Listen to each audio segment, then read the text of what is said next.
Hello and welcome back to Unnati IAS. UPSC EPFO के syllabus में जैसे कि आपको पता है हमारी अकाउंट्स की सीरीज़ चल रही थी और अकाउंट्स के हमने 39 लेक्चर कंप्लीट कर लिए थे। आज अकाउंट का हमारा लेक्चर नंबर 40 है, 40वां लेक्चर है। और इससे पहले कि हमने 39 लेक्चर्स में आपको पता होगा कि हमने 11th क्लास एनसीईआरटी पूरी कंप्लीट की है और 12th क्लास एनसीईआरटी का बुक 1 कंप्लीट की है और ये हमारी सेकंड बुक चल रही है जिसमें 6 चैप्टर हैं और ये आज हमारा 5th चैप्टर का सेकंड पार्ट है। तो आज हमारा 5th चैप्टर कंप्लीट हो जाएगा और कल हमारी एक वीडियो 6th चैप्टर की आएगी जो कि हमने पूरा एक ही लेक्चर में 6th चैप्टर को कवर कर लेंगे। और उसके बाद जैसे कि आपको पता है हमने रिवीजन लेक्चर अकाउंट्स के आपको प्रोवाइड किए थे अपने चैनल पर, जिसमें एक लेक्चर हमारा लेक्चर 1 से लेकर लेक्चर 18 तक है, जिसमें हमने 11th क्लास की एनसीईआरटी को कम्प्लीटली एक ही लेक्चर में कवर किया है। दूसरी वीडियो हमारी रिवीजन लेक्चर की लेक्चर 19 से लेक्चर 31 तक थी, जिसमें हमने 12th क्लास एनसीईआरटी की बुक 1 को पूरा डिस्कस एक ही लेक्चर में किया है। इसी तरह हम ये 6 चैप्टर कंप्लीट होने के बाद यानी कि कल संडे में जब 6 चैप्टर हमारे कंप्लीट हो जाएंगे तो नेक्स्ट वीक हम आपको एक रिवीजन लेक्चर नंबर 32 से और लेक्चर नंबर 41 तक पूरा कंप्लीट एक वीडियो प्रोवाइड कर देंगे। उसके बाद एक फिर कंबाइंड वीडियो लेक्चर 1 से लेक्चर 41 तक पूरी एक कंप्लीट वीडियो एक ही लेक्चर में आप पूरे अकाउंट्स का रिवीजन कर सकेंगे, जिससे आपके अराउंड 80 से 90% क्वेश्चंस जो एग्जाम पर्सपेक्टिव के से इंपॉर्टेंट है वो आई एम श्योर 100% श्योर कि आप 90% क्वेश्चंस 80 to 90% क्वेश्चंस आराम से सॉल्व कर लेंगे, अकाउंट्स के आराम से कर लेंगे। 10 में से 8 क्वेश्चन या 9 क्वेश्चन तक आप लगा सकते हैं, क्योंकि हमने आपको थ्योरी कॉन्सेप्ट भी बताए हैं और आपको जो इंपॉर्टेंट जहाँ से न्यूमेरिकल बनेंगे और डायरेक्टली वहीं से बनेंगे। आप देखना जो हमने पिछली बुक में कंप्लीट कराए हैं 12th क्लास बुक पार्ट 1 में, जो बुक 1 में हमने आपको न्यूमेरिकल कराए हैं वहीं से डायरेक्टली आपको न्यूमेरिकल देखने को मिलेंगे, जो हमारे लेक्चर 19 से लेक्चर 31 के बीच जो हमने न्यूमेरिकल भी आपको कराए हैं। तो पिछले लेक्चर में चैप्टर नंबर 5 के पार्ट 1 में हमने क्या क्या देखा था। लेखांकन अनुपात में लेखांकन अनुपात का अर्थ, मीनिंग ऑफ अकाउंटिंग रेशियोज, अनुपात विश्लेषण के उद्देश्य, ऑब्जेक्टिव्स ऑफ रेशियो एनालिसिस, इस टॉपिक को भी हमने देख लिया था। अनुपात विश्लेषण के लाभ, एडवांटेजेस ऑफ रेशियो एनालिसिस, इसको भी देख लिया था। अनुपात विश्लेषण की सीमाएं, लिमिटेशंस ऑफ रेशियो एनालिसिस, अनुपातों के प्रकार, टाइप्स ऑफ रेशियोज, द्रवता अनुपात, लिक्विडिटी रेशो, ये 6 टॉपिक हमने ब्रॉडली कवर कर लिए थे। अब ये 3 टॉपिक आज के लेक्चर में हम कवर करने जा रहे हैं। ऋण शोधन क्षमता अनुपात, सोल्वेंसी रेशो, क्रियाशीलता या आवर्त अनुपात, एक्टिविटी और टर्नओवर रेशो, और लाभप्रदता अनुपात, प्रॉफिटेबिलिटी रेशोज। तो अब हमारा पहला टॉपिक है आज का ऋण शोधन क्षमता अनुपात, सॉल्वेंसी रेशो। वे व्यक्ति जो व्यवसाय में अग्रिम धन दीर्घकालिक आधार पर लगाते हैं। अब जैसे कि हमने काफ़ी बार ये आपको बताया है कि कंपनी को अपना बिजनेस के लिए कैपिटल की ज़रूरत होती है और कैपिटल उनको कौन प्रोवाइड करता है, उनके शेयर होल्डर, यानी कि एक आम पब्लिक जो उनके शेयर खरीदती है, पब्लिक। अब लेकिन कुछ लोग ऐसे होते हैं जो कुछ काम ऐसे होते हैं कि कंपनी को कुछ बिजनेस ऐसे होते हैं जिसके लिए उनको एडवांस में पैसा चाहिए होता है बिजनेस स्टार्ट करने से पहले ही। तो उसके लिए क्या किया जाता है, इनका सॉल्वेंसी रेशियो के थ्रू इनको एडवांसेस प्रोवाइड किए जाते हैं। और वो एडवांस क्या कहलाते हैं, वो लॉन्ग टर्म इन्वेस्टमेंट होते हैं, और इन्वेस्टमेंट नहीं बल्कि वो लॉन्ग टर्म एक तरह से डेप्ट होते हैं कंपनी पर, जो company time to time yearly basis पर, जिसका हमने पिछले लेक्चर में भी डिस्कशन किया था कि जो डिबेंचर्स की फॉर्म में इशू किए जाते हैं, जो बॉन्ड के फॉर्म में इशू किए जाते हैं, ताकि जो बॉन्ड होल्डर होते हैं या डिबेंचर होल्डर होते हैं वो उनको ईयरली इस पर यील्ड मिलता है, यानी कि उनको एक इंटरेस्ट मिलता है, लमसम या फिक्स इंटरेस्ट होता है, वो प्रोवाइड किया जाता है। और बाकी और एक फिक्स टाइम पीरियड में, जो 5 साल या 10 साल, वो कुछ भी टाइम पीरियड हो सकता है, एक लॉन्ग टर्म पीरियड होता है, क्योंकि एडवांसेस या जो डिबेंचर और बॉन्ड इशू किए जाते हैं ये एक लॉन्ग टर्म टाइम पीरियड के लिए इशू किए जाते हैं। तो इनको जो फिक्स टाइम होता है उसका 5 साल या 10 साल कुछ भी हो सकता है, उस टाइम पीरियड पर उनको जो पूरा पैसा उन्होंने इन्वेस्ट किया था कंपनी में या कंपनी को लोन के तौर पर दिया था, वो इन डिबेंचर होल्डर्स को या बॉन्ड होल्डर को वापस कर दिया जाता है। तो उन्हें आवधिक ब्याज के भुगतान की सुरक्षा में रुचि के साथ साथ ऋण अवधि की समाप्ति पर मूलधन की राशि के पुनर्भुगतान की भी चिंता रहती है। अब सॉल्वेंसी रेशो में क्या रहता है, अब इनको जैसे कंपनी अगर डेप्ट में चल रही है तो जो डिबेंचर होल्डर हैं इनको अपने ब्याज के तो चिंता रहेगी, साथ ही साथ इन डिबेंचर होल्डर्स को अपने जो इन्होंने मूलधन दिया है, प्रिंसिपल जो अमाउंट है इनकी, उसकी भी इनको चिंता होती है। अब ऋण शोधन क्षमता अनुपात का परिकलन व्यवसाय द्वारा दीर्घकाल में ऋण चुकाने की क्षमता को निर्धारित करने के लिए किया जाता है। आप देखते होंगे शेयर मार्केट, आप में से बहुत से लोग शेयर मार्केट में ट्रेडिंग करते होंगे, तो उसकी शेयर मार्केट में कोई ट्रेडिंग करने से पहले किसी शेयर में या किसी कंपनी के शेयर में पैसा इन्वेस्ट करने से पहले उसकी बहुत से ज़्यादा फंडामेंटल्स देखे जाते हैं कि कंपनी प्रॉफिट में चल रही है या लॉस में चल रही है, तो बेसिक चीज़ें हैं। लेकिन उसके साथ ही उनका सॉल्वेंसी रेशियो देखा जाता है, एक लॉन्ग टर्म उनकी बैलेंस शीट या इनकी लॉन्ग टर्म एक परफॉर्मेंस देखी जाती है, जो उनकी जिगजैग जैसे भी उनकी परफॉर्मेंस रहती है उसी के बेसिस पर कि ये लॉन्ग टर्म अपना जितना भी इस पर डेप्ट है तो उसकी इक्विटी से ज़्यादा है या नहीं, यानी कि उसके एसेट से उसके लायबिलिटीज़ ज़्यादा है या कम है। अगर कम है तो ऐसी कंपनी में लोग शेयर खरीद लेते हैं या पैसा इन्वेस्ट कर देते हैं, लेकिन अगर कहीं एसेट्स कम है और डेप्ट उन पर ज़्यादा है तो ऐसी कंपनी में शेयर इन्वेस्ट करने से लोग बचते हैं। फिर इसमें है व्यवसाय की ऋण शोधन क्षमता के मूल्यांकन हेतु सामान्यतः निम्नलिखित अनुपातों को परिकलित किया जाता है। पहला है डेप्ट इक्विटी रेशो, ऋण इक्विटी समता अनुपात। दूसरा है ऋण पर नियोजित पूंजी अनुपात, डेप्ट टू कैपिटल एम्प्लॉयड रेशो। तीसरा है स्वामित्व अनुपात, प्रोप्राइटरी रेशो। चौथा है कुल परिसंपत्तियों पर ऋण अनुपात, टोटल एसेट्स टू डेप्ट रेशो। इसको भी हम एक एक करके डिटेल में देखेंगे। फिर है ब्याज व्याप्ति अनुपात, इंटरेस्ट कवरेज रेशो। तो इसमें पहला है ऋण इक्विटी या समता अनुपात, डेप्ट इक्विटी रेशो। ऋण समता अनुपात दीर्घकालिक ऋण यानी कि लॉन्ग टर्म डेप्ट और समता के बीच संबंध को मापता है। ये किस तरह के संबंध को मापता है, क्योंकि हमारा पूरा ही चैप्टर रेशो पर बेस्ड है। रेशो यानी कि तुलना पर, कंपैरेटिव एनालिसिस पर बेस्ड है। कंपैरेटिव एनालिसिस पर बेस्ड ये पूरा चैप्टर है। तो चाहे वो अब रेशो होगा तो रेशो तो बिना दो से अधिक ही लोगों के बीच या दो से अधिक मदों के बीच, आइटम्स के बीच ही किसी का रेशो निकाला जा सकता है।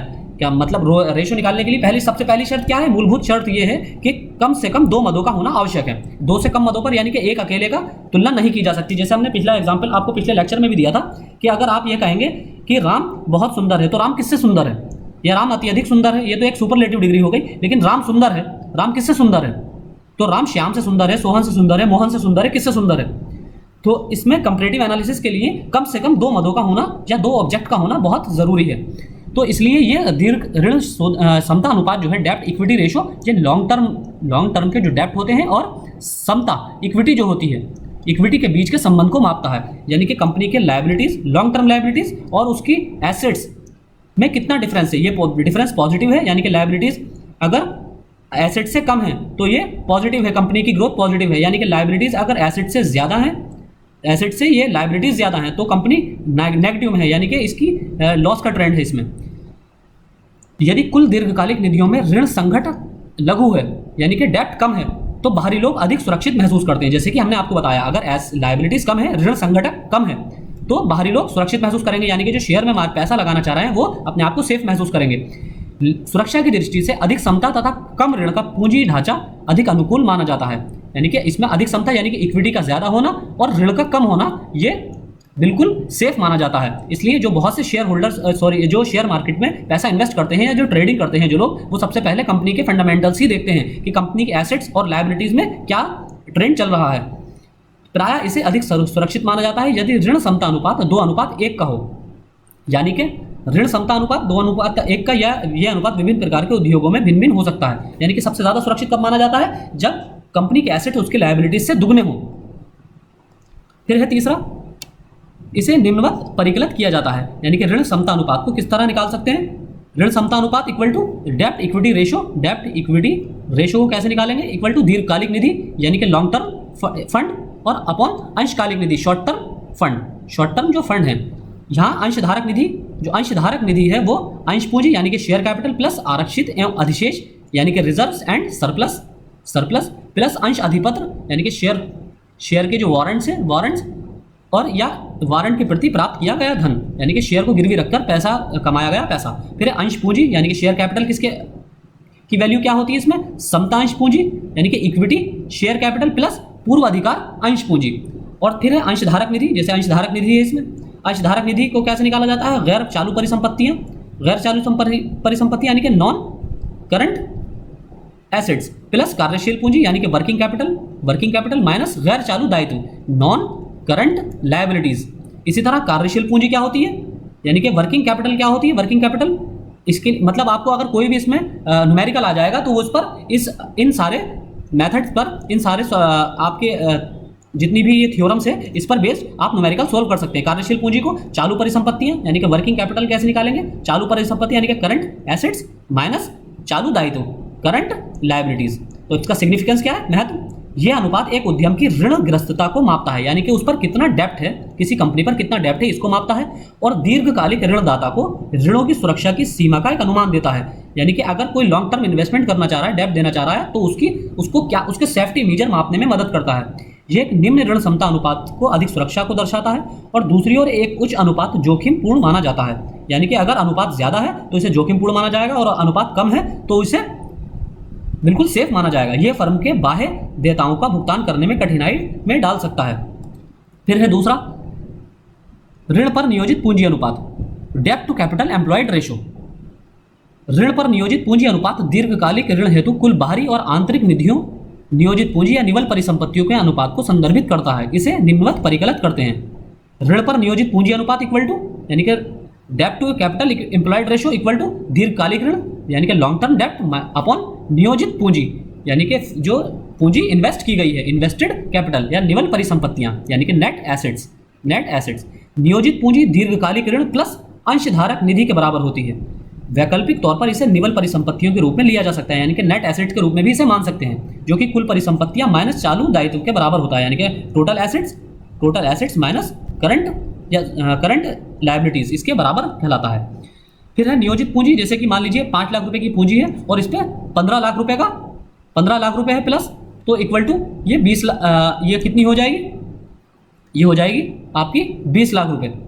फिर इसी प्रकार निवल परिसंपत्तियां अगर 25 लाख रुपए हैं माइनस के 5000, तो ये कितनी हो जाएंगी निवल परिसंपत्तियां 20 लाख रुपए। 20 लाख रुपए में से 5 लाख रुपए माइनस कर देंगे तो ये 20 लाख रुपए निवल यानी कि नेट एसेट्स आ जाएंगे। और ऋण पर नियोजित पूंजी अब 5 लाख अपॉन 20 लाख यानी कि 1:4 की रेशो में ये आ जाएगा। अब इसका सिग्निफिकेंस क्या है, ऋण क्षमता अनुपात की भांति ये विनियोजित पूंजी में दीर्घकालिक ऋण के समानुपात को दर्शाता है। निम्न अनुपात ऋणदाताओं को सुरक्षा प्रदान करता है, यानी कि अगर अनुपात कम है तो ये ऋणदाता को सुरक्षा प्रदान करता है। उच्च अनुपात प्रबंधन को समता पर व्यापार में मदद करता है। ऊपर के प्रकरण में ऋण पर नियोजित पूंजी अनुपात आधे से कम है, जो ऋण द्वारा पर्याप्त कोषों और ऋणों के लिए पर्याप्त सुरक्षा को भी दर्शाता है। अब इसमें अगला है स्वामित्व अनुपात, प्रोप्राइटरी रेशो। स्वामित्व अनुपात स्वामी अंशधारक निधि यानी कि ऑनर की शेयर कैपिटल और निवल परिसंपत्तियां नेट एसेट्स के मध्य संबंधों को व्यक्त करता है, यानी कि शेयर कैपिटल और नेट एसेट्स के बीच में संबंध बताता है। इसे निम्नवत परिकलित किया जा सकता है। इसको निकालने के लिए क्या फॉर्मूला है, स्वामित्व अनुपात प्रोप्राइटरी रेशो इक्वल टू अंशधारक निधि share holders fund upon capital employed और नेट एसेट्स, नियोजित पूंजी या फिर इन्वेस्टेड कैपिटल। अब इसका महत्व क्या है, परिसंपत्तियों के वित्तीयन में अंशधारकों की निधि का उच्च समानुपात एक सकारात्मक विशिष्टता है, क्योंकि यह लेनदारों को सुरक्षा प्रदान करता है। इसे निवल परिसंपत्तियों या नियोजित पूंजी की अपेक्षा कुल परिसंपत्तियों के संदर्भ में भी परिकलित किया जा सकता है। ऋण पर नियोजित पूंजी अनुपात और स्वामित्व अनुपात का योग हमेशा 1 होता है। अब इसमें चौथा है कुल परिसंपत्तियों पर ऋण अनुपात, टोटल एसेट्स टू डेब्ट रेशो। यह अनुपात परिसंपत्तियों के द्वारा दीर्घकालिक ऋण की संरक्षण की व्यापकता को मापता है। इसे इस तरह परिकलित किया जाता है, जैसे कुल परिसंपत्तियों पर ऋण अनुपात इक्वल टू कुल परिसंपत्तियां यानी कि total assets upon long term डेब्ट, दीर्घकालिक ऋण। तो टोटल एसेट टू डेब्ट ratio equal to total asset upon long term debts. उच्च अनुपात यह संकेत देता है कि परिसंपत्तियां मुख्यतः स्वामित्व पूंजी से वित्त पोषित हैं और दीर्घकालिक ऋण पर्याप्त रूप से परिसंपत्तियों से संरक्षित हैं। इस अनुपात को परिकलित करने के लिए कुल परिसंपत्तियों की अपेक्षा निवल परिसंपत्तियों को लिया जाता है। ये देखा जाता है कि ऐसे मामले में यह अनुपात ऋण पर विनियोजित पूंजी अनुपात का व्युत्क्रम होगा, यानी कि इन्वर्स होगा। ऋण पर विनियोजित पूंजी का इन्वर्स होगा। अभी इसका महत्व क्या है, यह अनुपात मुख्यतः परिसंपत्तियों के वित्त हेतु बाह्य निधियों यानी कि एक्सटर्नल जितने भी फंड्स हैं उनकी दर को संकेत करता है और परिसंपत्तियों द्वारा ऋण के संरक्षण को दर्शाता है। इसमें पांचवी विधि है ब्याज व्याप्ति अनुपात, इंटरेस्ट कवरेज रेशो। ये वो अनुपात है जो ऋणों पर ब्याज की उपयुक्तता को दर्शाता है, यानी कि ऋणों पर जितना भी लोन है या डेप्ट है उस पर कितना इंटरेस्ट कंपनी को प्रोवाइड करना है।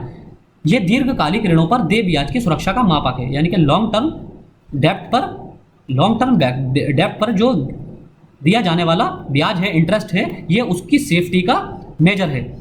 ये ब्याज के भुगतान हेतु उपलब्ध लाभ और देय ब्याज की राशि के बीच संबंध को दर्शाता है, यानी कि ब्याज भुगतान हेतु यानी कि जितना भी ब्याज का भुगतान करना है, पेमेंट ऑफ इंटरेस्ट पेमेंट का और इंटरेस्ट पेमेंट के लिए जितना भी प्रॉफिट आ रहा है उसके बीच और देय ब्याज की राशि और जितना पेमेंट करना है इंटरेस्ट का उसके बीच ये संबंध को दर्शाता है। इसे निम्नवत परिकलित किया जाता है कि ब्याज व्याप्ति अनुपात, interest coverage ratio equal to ब्याज व कर देने से पूर्व निवल लाभ, यानी कि अभी कंपनी ने जब अपने प्रॉफिट में से ब्याज नहीं दिया है, net profit before interested and tax, यानी कि कर और ब्याज चुकाने से पहले कंपनी का net profit upon interest on long term डेब्ट, यानी कि ब्याज लॉन्ग टर्म दीर्घकालिक ऋणों पर ब्याज। अब इसका महत्व क्या है? ये अनुपात प्रकट करता है कि दीर्घकालिक ऋणों पर ब्याज के लिए लाभों में से उपलब्ध संभव हो सकता है या नहीं। अब ये जो है इसका ये अनुपात ये दर्शाता है कि जो दीर्घकालिक ऋण हैं उन पर ब्याज के लिए प्रॉफिट जो है सफिशिएंट है या नहीं। लॉन्ग टर्म जितने भी डेट लोन हैं कंपनी के ऊपर, उस पर जो ब्याज उसको प्रोवाइड करना है अपने क्रेडिटर्स को, उसके लिए उनके पास जो प्रॉफिट है वो सफिशिएंट है या नहीं। फिर अगला टॉपिक है इसमें क्रियाशीलता या आवर्त अनुपात, एक्टिविटी और टर्नओवर रेशो। आवर्त अनुपात व्यवसाय की क्रियान्वित गतिविधियों की या तत्संबंधित गति को दर्शाता है। क्रियाशीलता अनुपात ये व्यक्त करता है कि एक लेखा अवधि के दौरान विनियोजित परिसंपत्तियों यानी कि इन्वेस्टेड या कैपिटल एसेट्स या परिसंपत्तियों के किसी संगठक को कितनी बार विक्रय में परिवर्तित किया गया है, यानी कि कितनी बार इनको सेल आउट किया गया है। उच्च आवर्त अनुपात का मतलब परिसंपत्तियों का बेहतर उपयोग है और ये अच्छी कार्यक्षमता यानी कि एफिशिएंसी और लाभप्रदता यानी कि प्रॉफिटेबिलिटी को दर्शाता है। अब इसे कैसे देखते हैं? इस वर्ग में आने वाले कुछ महत्वपूर्ण क्रियाशील अनुपात इस प्रकार हैं। इसमें किस किस तरह के अनुपात होते हैं? पहला है इसमें रहतिया आवर्त अनुपात, इन्वेंट्री टर्नओवर। दूसरा है व्यापारिक प्राप्य आवर्त अनुपात, ट्रेड रिसीवेबल टर्नओवर। तीसरा है इसमें व्यापारिक देय आवर्त अनुपात, ट्रेड पेएबल टर्नओवर। चौथा है निवेश निवल परिसंपत्तियां आवर्त अनुपात, इन्वेस्टमेंट नेट एसेट्स टर्नओवर। पांचवा है इसमें स्थिर परिसंपत्तियां आवर्त अनुपात, फिक्स्ड एसेट्स टर्नओवर। और छठा है कार्यशील पूंजी आवर्त अनुपात, वर्किंग कैपिटल टर्नओवर। तो अब इसको भी एक एक करके डिटेल में देखेंगे। पहला है इसमें रहतिया आवर्त अनुपात, इन्वेंट्री टर्नओवर रेशो। ये सारी ही डेफिनेशंस एग्जाम पर्सपेक्टिव से बहुत इंपॉर्टेंट है, इनसे डायरेक्टली क्वेश्चन पूछे जाने की संभावना है। रहतिया आवर्त अनुपात यह निर्धारित करता है कि एक लेखा अवधि के दौरान रहतिया प्रचालन से आगम में कितनी बार परिवर्तित हुआ है, यानी कि रहतिया इन्वेंट्री जो है, इन्वेंट्री ऑपरेशन से जितनी भी ऑपरेटिंग इन्वेंट्री है उससे रिवेन्यू कितनी बार जनरेट हुआ है। यह अनुपात प्रचालन से आगम की लागत और औसत रहतिया के मध्य संबंध को व्यक्त करता है। इसका परिकलन का सूत्र क्या है? रहतिया आवर्त अनुपात, inventory turnover ratio equal to प्रचालन से आगम की लागत, cost of revenue from operations upon औसत रहतिया यानी कि एवरेज इन्वेंट्री। अब यहाँ औसत रहतिया प्रारंभिक और अंतिम रहतिया के गणितीय औसत की ओर संकेत करता है, यानी कि अगर जैसे 4 बार इन्वेंट्री निकाली गई है और चारों का टोटल अमाउंट इसको ऐड कर लेंगे और उसको फिर 1 2 3 4 बार इन्वेंट्री गई है, निकाली गई है स्टॉक से, और इन्वेंट्री के निकलने के बाद इनकी टोटल अमाउंट को पहली दूसरी तीसरी चौथी की सबको योग कर लेंगे। इनका योग करने के बाद उसको 4 से डिवाइड कर देंगे तो औसत रहतिया यानी कि एवरेज इन्वेंट्री आ जाएगी। और प्रचालन से आगम की लागत का मतलब प्रचालन से आगम राशि में से घटाई गई सकल लाभ की राशि है, यानी कि रिवेन्यू जो जनरेशन है उसमें से प्रॉफिट, नेट प्रॉफिट जो है उस राशि को घटाया जाएगा और जो बाकी बची हुई रकम होगी वो प्रचालन से आगम की लागत मानी जाएगी। इसका महत्व, यह अनुपात तैयार माल के रहतिया की प्रचालन से आगम में परिवर्तन की बारंबारता का अध्ययन करता है। यह तरलता का मापक भी है, यानी कि यह लिक्विडिटी का भी मेजरमेंट है। ये वर्ष के दौरान क्रय या प्रतिस्थापित हुए रहतिया के आवर्त का अध्ययन करता है, यानी कि जितना भी माल खरीदा गया है और उसमें से कितनी बार इन्वेंटरी को चेंजेस उसमें आए हैं, कितनी बार पुनरावृत्ति हुई है, इसका भी अध्ययन करता है। निम्न रहतिया आवर्त अप्रचलित रहतिया या गलत क्रय के कारण होता है और चेतावनी का सूचक है, यानी कि अगर कम इन्वेंटरी निकल रही है तो ये खतरे का सूचक है। उच्च आवर्त अच्छा संकेत होता है, यानी कि ज्यादा से ज्यादा इन्वेंटरी निकल रही है स्टॉक से तो इसका मतलब ज्यादा अच्छा बिजनेस चल रहा है, किंतु इसकी व्याख्या में सतर्कता बरती जाती है।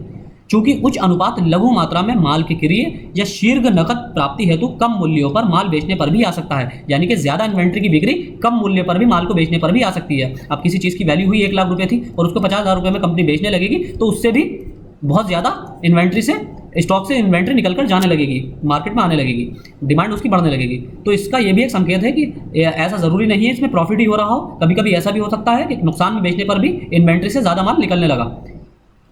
अतः यह माल के रहतिया के उपयुक्त उपयोग पर प्रकाश डालता है। अब दूसरा इसमें है व्यापारिक प्राप्य आवर्त अनुपात, ट्रेड रिसीवेबल टर्नओवर रेशो।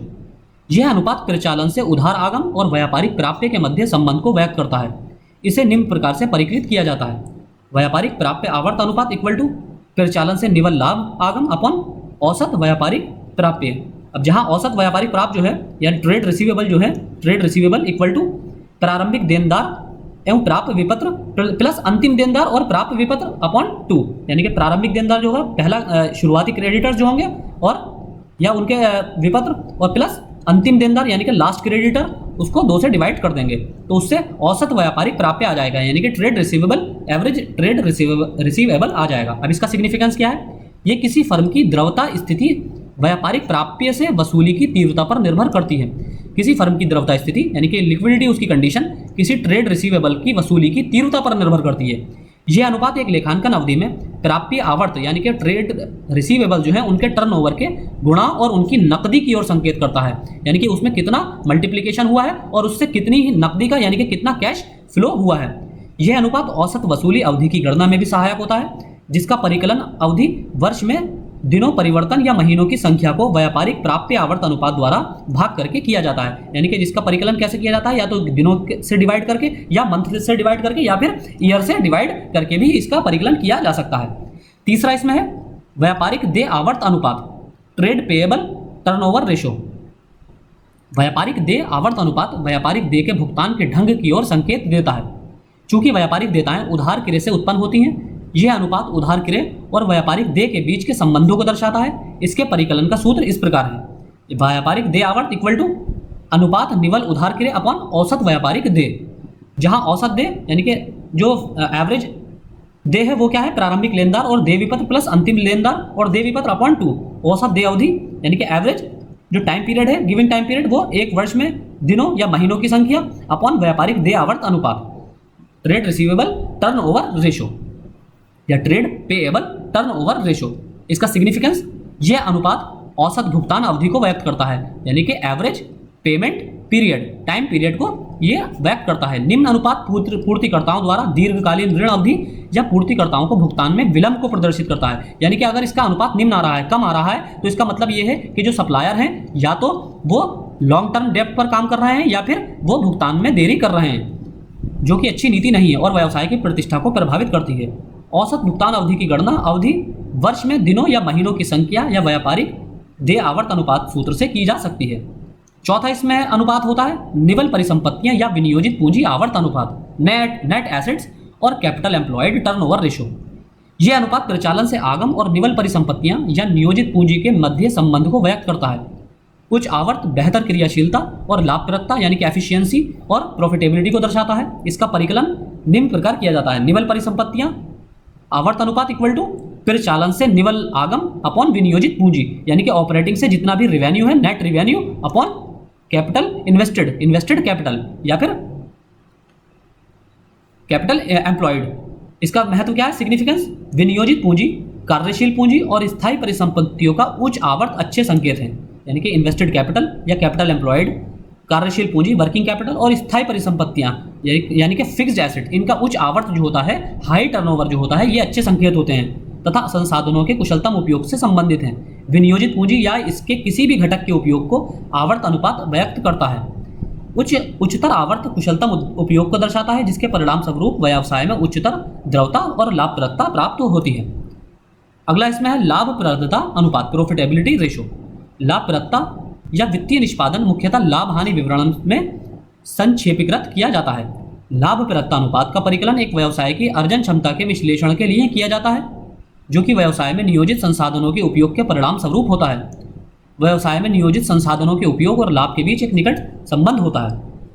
इसमें व्यवसाय की लाभप्रदता को विश्लेषित किए जाने हेतु सामान्य तौर पर इसे इस्तेमाल किए जाने वाले अनुपात निम्न प्रकार हैं: सकल लाभ अनुपात, ग्रोस प्रॉफिट रेशो, परिचालन अनुपात, ऑपरेटिंग रेशो, परिचालन लाभ अनुपात, ऑपरेटिंग प्रॉफिट रेशो, निवल लाभ अनुपात, नेट प्रॉफिट रेशो, निवेश पर प्रत्याय या नियोजित पूंजी प्रत्याय, रिटर्न ऑन इन्वेस्टमेंट और रिटर्न ऑन कैपिटल एम्प्लॉयड, निवल संपत्ति पर प्रत्याय, रिटर्न ऑन नेटवर्थ, प्रति अंशन अर्जन, अर्निंग ऑन पर शेयर, प्रति अंश पुस्तक मूल्य, बुक वैल्यू पर शेयर, लाभांश भुगतान अनुपात, डिविडेंड पे आउट रेशो और मूल्य अर्जन अनुपात, प्राइस अर्निंग रेशो। इसको भी थोड़ा ब्रीफ में देख लेते हैं। सकल लाभ अनुपात क्या होता है, ग्रॉस प्रॉफिट रेशो, परिचालन से आगम पर प्रतिशत के रूप में सकल लाभ की गणना सकल सुरक्षा सीमा जानने हेतु की जाती है। इसका सूत्र क्या है, सकल लाभ अनुपात इक्वल टू सकल लाभ यानी कि ग्रॉस प्रॉफिट अपॉन परिचालन से निवल आगम यानी कि revenue from operating revenue into 100,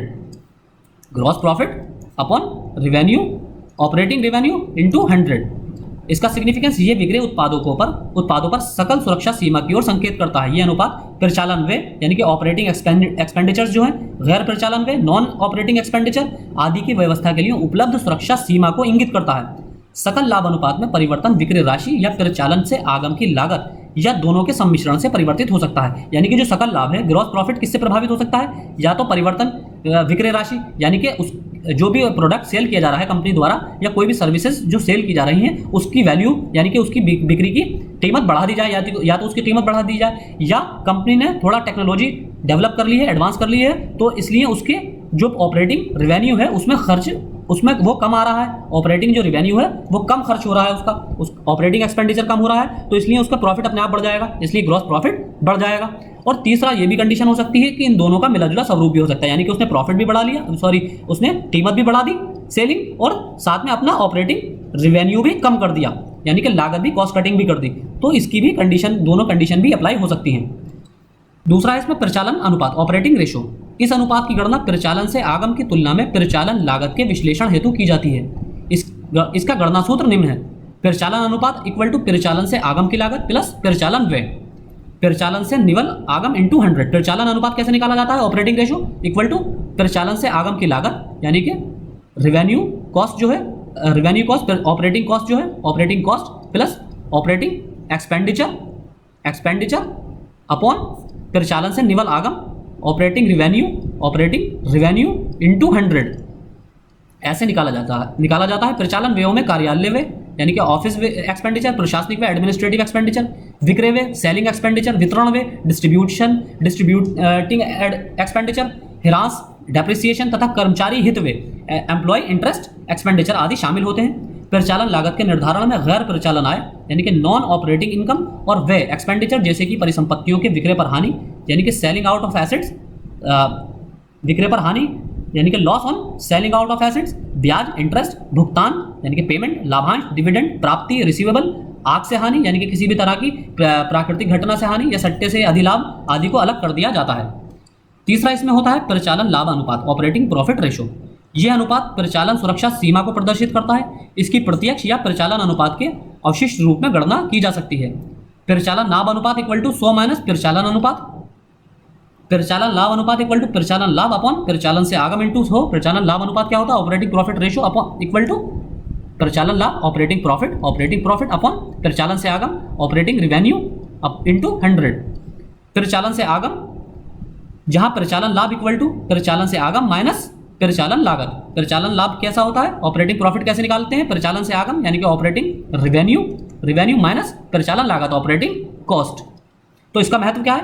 परिचालन अनुपात की गणना परिचालन से आगम के संबंध में वित्तीय प्रभार रहित परिचालन लागत के संदर्भ में की जाती है। इसका उपपरिणाम परिचालन लाभ अनुपात है, ऑपरेटिंग प्रॉफिट रेशो है। यह अनुपात व्यवसाय के निष्पादन में यानी कि परफॉर्मेंस के विश्लेषण में सहायक होता है और व्यवसाय की परिचालन कार्यक्षमता पर प्रकाश डालता है। यह अनुपात अंतरफर्म और अंतराफर्म यानी कि इंटरफर्म और इंट्राफर्म तुलना हेतु उपयोगी होता है, यानी कि दो अलग अलग फर्मों के बीच और एक ही फर्म के दो अलग अलग टाइम पीरियड के फाइनेंशियल ईयर के बीच तुलना करने के लिए उपयोगी है। और निम्न परिचालन अनुपात एक अच्छा संकेत होता है, यानी कि अगर ऑपरेटिंग कॉस्ट कम से कम है तो इसका मतलब उसकी मार्जिनल प्रोडक्टिविटी बढ़ती जाएगी। चौथा है निवल लाभ अनुपात, नेट प्रॉफिट रेशो।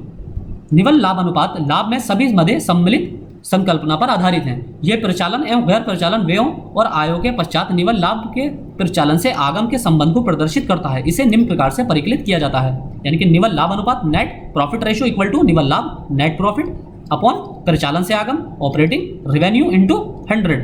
अब इसका महत्व क्या है? यह अनुपात परिचालन से आगम का निवल लाभ की सुरक्षा सीमा के मापन से संबंधित है। यह न केवल लाभ प्रदाता को दर्शाता है यानी कि प्रॉफिटेबिलिटी को दर्शाता है, बल्कि निवेश पर प्रत्याय की गणना के लिए भी प्रमुख वेरिएबल है, प्रमुख चर है, यानी कि कितना इन्वेस्टमेंट आएगा इसकी भी गणना इसके द्वारा की जा सकती है। यह व्यवसाय की संपूर्ण कार्यक्षमता का प्रदर्शन करता है और निवेशकों के दृष्टिकोण से यह महत्वपूर्ण अनुपात है, यानी कि इसको इन्वेस्टर्स जो हैं इसी पर ही नजर रखते हैं, निवल नेट प्रॉफिट रेशो पर। कंपनी के कोई भी इन्वेस्टर जो शेयर मार्केट में ट्रेडिंग करता है वो किसी भी कंपनी के शेयर खरीदने से पहले उसके नेट प्रॉफिट रेशो पर सबसे ज्यादा नजर रखता है। अगला इसमें अनुपात है नियोजित पूंजी या निवेश कर प्रत्याय, रिटर्न ऑन कैपिटल एम्प्लॉयड और इन्वेस्टमेंट। यह अनुपात एक व्यावसायिक उद्यम द्वारा निधि के समस्त उपयोग की व्याख्या करता है। नियोजित पूंजी से आशय व्यवसाय में नियोजित दीर्घकालिक निधि से है, यानी कि जो भी कैपिटल इन्वेस्टमेंट है वो उसका मतलब यह है कि उसमें लॉन्ग टर्म इन्वेस्टमेंट कितना है, लॉन्ग टर्म फंड कितने आए हैं, जिसमें अंशधारी निधि, शेयर होल्डर फंड, ऋण पत्र, डिबेंचर्स, दीर्घकालीन ऋण, लॉन्ग टर्म डेट सम्मिलित होते हैं। वैकल्पिक रूप से नियोजित पूंजी में गैर चालू परिसंपत्तियां नॉन करंट एसेट्स और कार्यशील पूंजी वर्किंग कैपिटल शामिल होती है। इस अनुपात की गणना हेतु लाभ से ब्याज और कर से पूर्व लाभ से इससे आशय ब्याज और कर से पूर्व का लाभ, यानी कि ब्याज, इंटरेस्ट और टैक्स ये देने से पहले जो कंपनी का जो पूरा प्रॉफिट आता है, टैक्स और इनका इंटरेस्ट चुकाने से पहले का जो प्रॉफिट होता है, इसको कंसिडर किया जाता है। इसे निम्न प्रकार निकाला जाता है। निवेश पर प्रतिआय यानी कि रिटर्न ऑन कैपिटल एम्प्लॉयड और इक्वल टू ब्याज और कर से पूर्व लाभ, यानी कि ब्याज और कर से पूर्व लाभ, profit before interest and tax upon profit before interest and tax upon नियोजित पूंजी कैपिटल इन्वेस्टेड इनटू 100। ये इसका फॉर्मूला होता है। इसका महत्व क्या है? ये अनुपात व्यवसाय में नियोजित पूंजी पर प्रतिआय का मापक है, यानी कि रिटर्न का मापक है कि व्यवसाय कितना रिटर्न देगा भविष्य में।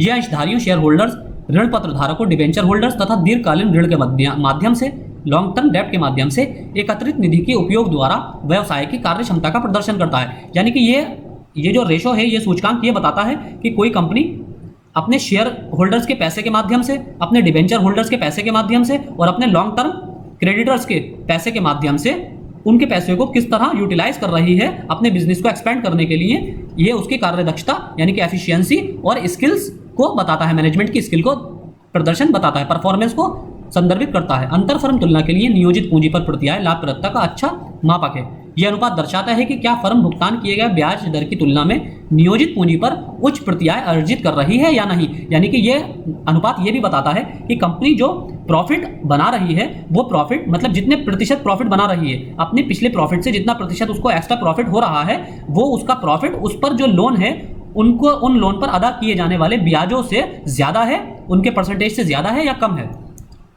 अगला इसमें है अंशधारक निधि पर प्रतिआय, return on share holders fund. यह अनुपात अंशधारकों के दृष्टिकोण से महत्वपूर्ण है, यानी कि शेयर होल्डर्स के पर्सपेक्टिव से इंपॉर्टेंट है, जो ये दर्शाता है कि क्या अंशधारकों द्वारा फर्म में किए गए निवेश पर उपयुक्त प्रतिआय अर्जित हो रहा है या नहीं।